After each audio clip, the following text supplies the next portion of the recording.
భక్తాలి బృందాలి సలక్షణాశాః సంపూర్ణకర్త్రీం మహిషాసనాం శివాం మంజీరనీరస్వర ఘోష దీప్తాం వనదుర్గమాంబాం శరణం ప్రపద్యే.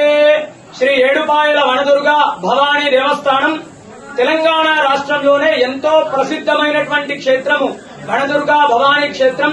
అమ్మలగన్న అమ్మ ముగ్గురమ్మలకు మూలమైనటువంటి ఏడుపాయల వనదుర్గ భవానీ అమ్మవారి క్షేత్రం లోపల ఆషాఢ మాసం మొదటి ఆదివారాన్ని పురస్కరించుకొని వనదుర్గ అమ్మవారికి శాకాంబరీ దేవి రూపంలో అలంకరించడం జరిగింది.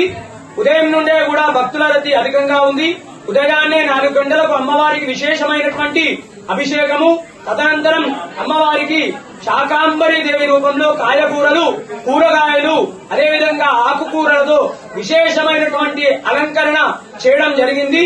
ఈ యొక్క ఆషాఢ మాసంలో శాకాంబరి అలంకరణ చేయడం వల్ల గాని, అమ్మవారిని దర్శించుకోవడం వల్ల గాని సీజనల్ వ్యాధులన్నీ కూడా తొలగిపోయి ఆరోగ్యంగా ఉంటారు.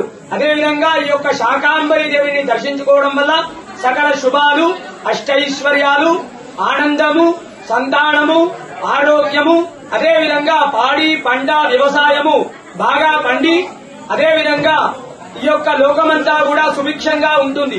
తెలంగాణ రాష్ట్రం నుండే కాకుండా ఆంధ్రప్రదేశ్, కర్ణాటక, మహారాష్ట్రాల నుండి కూడా భక్తులు అధిక సంఖ్యలో వచ్చి అమ్మవారిని దర్శించుకుంటారు.